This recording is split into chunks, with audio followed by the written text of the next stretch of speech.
Minhas melhores saudações àqueles que participam de mais esta exposição da série Registros sobre Registros, que vai hoje para o seu número 406 e tem o apoio da Academia Paranaense de Direito Notarial e Registral. Meus cumprimentos, pois, a todos os confrades e confreiras desse sodalício, bem como da Norégia do Paraná. Eu agradeço muitíssimo a presidente Mariana Podenato Martins e a coordenadora acadêmica dessa entidade, a professora Mônica Dalla Vecchia. Muito bem.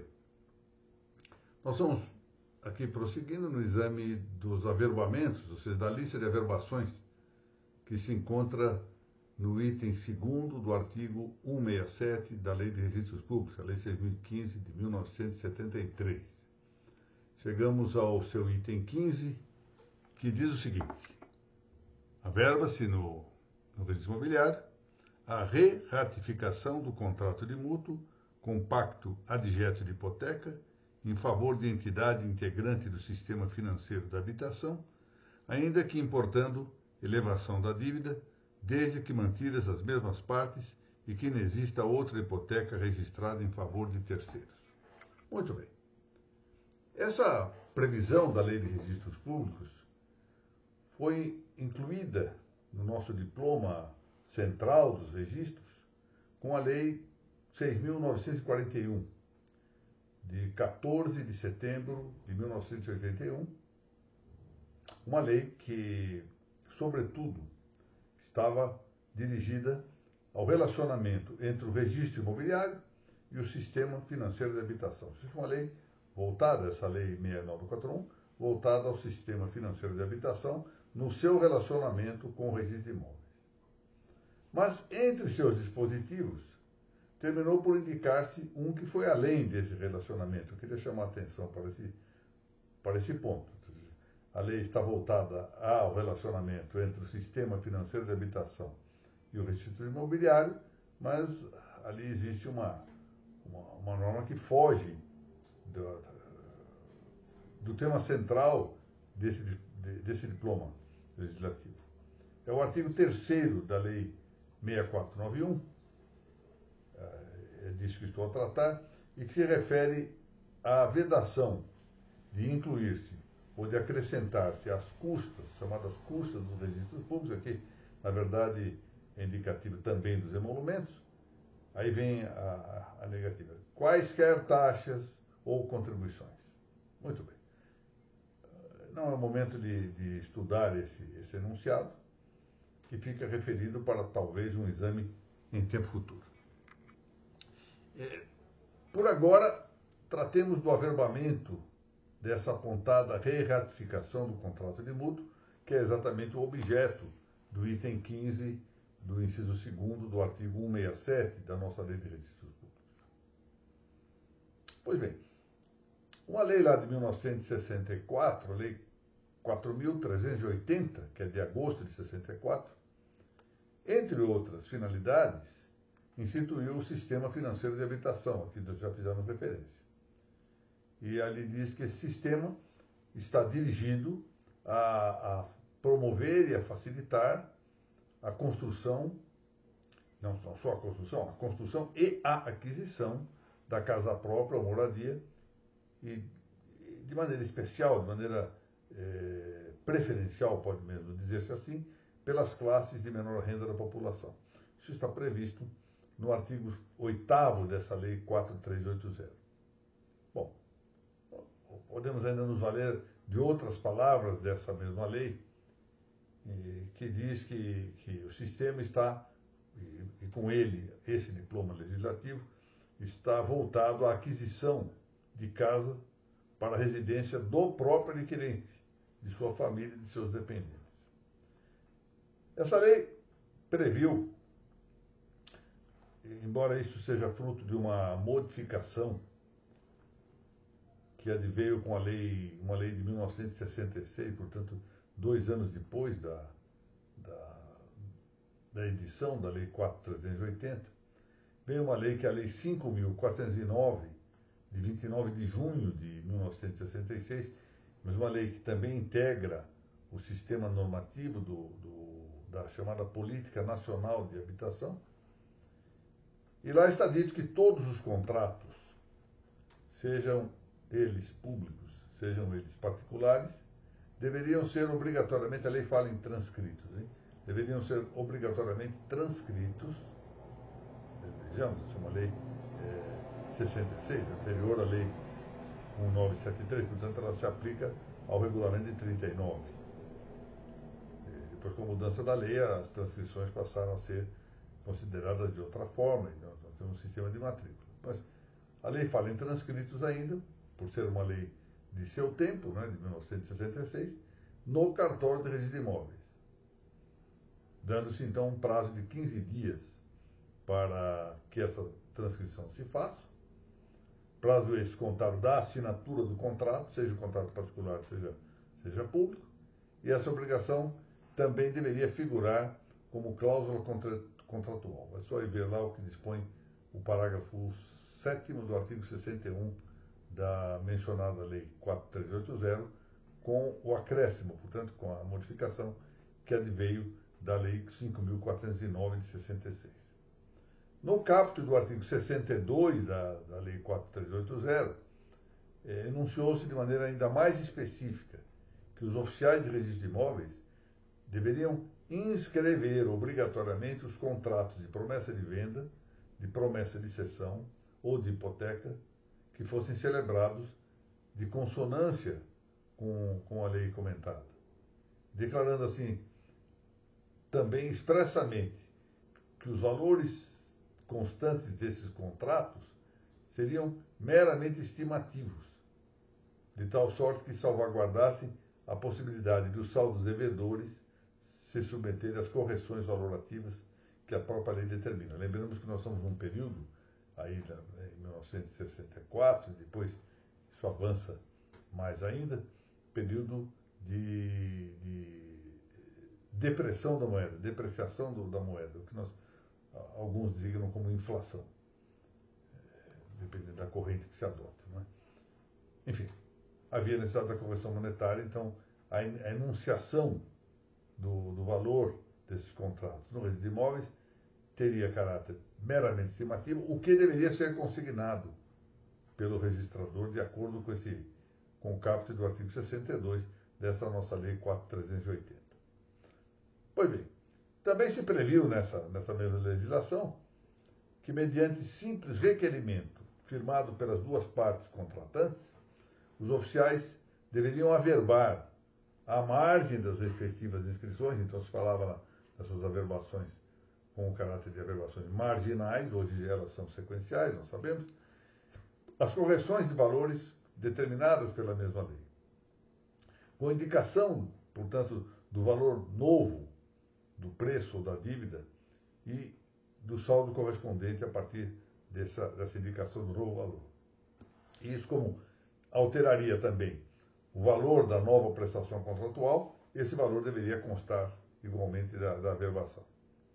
E a última regra aqui que nós teríamos que considerar, atinente a esse mesmo tema, é a do parágrafo 1º do artigo 62, que na verdade é um preceito combinatório, um preceito sancionador, porque diz que se o promitente comprador, ou se for promitente cessionário, ou mutuário, se recusar a assinar o requerimento para a averbação das correções, ele ficará, sem embargo disso, obrigado ao pagamento da nova prestação. E aí se abria a possibilidade de a entidade financiadora, se isso lhe conviesse, rescindir o contrato, desde que notificasse previamente com o prazo de 90 dias. Bom, veio adiante a Lei 9.514, de 20 de novembro de 97. É uma normativa de que se tratou também no sistema de financiamento imobiliário e que institui a alienação fiduciária de coisa imóvel. Isso que era uma grande discussão da época, até 1997, era se o silêncio da lei permitia ou não a alienação fiduciária de coisa imóvel. Aí não houve mais dúvida, ela instituiu essa alienação e estabeleceu em um dispositivo, o artigo 17, no inciso 1º do 17, que que as operações de financiamento imobiliário, em geral, poderiam ser garantidas por hipoteca. Muito bem. Em acréscimo, é oportuno aqui lembrar que essa lei 9.514, desde uma alteração indicada na lei 10.931, que é de 2004, prevê que os contratos de que ela trata, ou resultantes de sua aplicação, ainda que se trate de constituição, transferência, modificação, renúncia de direitos reais sobre imóveis, poderiam ser celebrados tanto por escritura pública quanto por instrumento particular. Instrumento particular que teria efeitos de escritura pública. Essa foi a redação da Lei 11.076 de 2004.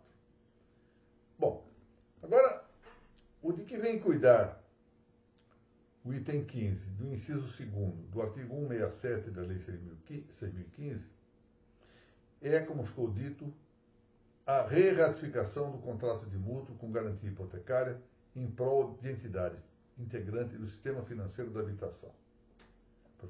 Nada importando que nessa re-ratificação, a dívida seja acrescida, desde que se conservem as mesmas partes e que não haja outra hipoteca registrada em favor de terceiros. Bom, em outros termos, vamos ver isso de maneira reiterada, mas sistematizada. Trata-se de uma alteração parcial de um contrato de mútuo relacionado a uma compra e venda ou promessa de compra e venda na esfera do sistema financeiro de habitação, mútuo que se confirma, pois, numa parte que não se modifica, mantidas sempre as mesmas partes que celebraram o pacto alterado. 2. Contrato de mútuo que deve ter por adjeto sempre um ajuste de hipoteca, sem o que não cabe falar da incidência desse item 15 do inciso 2º do artigo 167. Garantia hipotecária é essa? Hipoteca, pois, que tem por credor alguma entidade integrante do sistema financeiro de habitação. Bom, como é que nós sabemos? Onde é que vamos encontrar essa referência a entidades integrantes do sistema financeiro de habitação? Bom, nós vamos ver isso, é uma lista, no artigo 8º da Lei 4380. Já citamos aqui essa Lei 4.380 de 1964. O artigo 8º traz toda uma lista. Não vamos passar aqui em revista, porque não vale a pena nos dedicarmos a essa referência pontualizada. Mas está lá, no artigo 8º, nós encontramos ali as várias referências às entidades que podem, portanto, considerar-se integrantes do sistema financeiro de habitação e devem ser os credores, uma delas deve ser credora nessa relação hipotecária, para que possa dar-se o caso, dar-se a hipótese de aplicação do item 15 do inciso 2º do artigo 167 da Lei de Registros Públicos. São vários, parece que mais de 10 incisos ou itens referentes a essas entidades, dando essa legitimação. Bom, por outro lado, grifemos aqui bem que é irrelevante a circunstância de aumentar-se ou não a dívida garantida com o contrato re-ratificado. Bem como também é irrelevante a possibilidade de a re-ratificação realizar-se por meio de documento público, quer dizer, documento notarial, ou particular. E eu penso, a minha opinião é no sentido de que até se pode re-ratificar por instrumento particular um documento público, ou então re-ratificar por documento público o documento particular original. A averbação, por evidente, há de efetivar-se na matrícula imobiliária em que já antes se haja registrado a aquisição ou promessa de aquisição. Bom, aqui estão, em linhas gerais, os indicativos que convinham referir-se aqui para o nosso tema, que é exclusivamente do averbamento indicado no item 15 do inciso 2º do artigo 167 da nossa Lei 6.015. Eu quero aqui, ao encerrar essa exposição,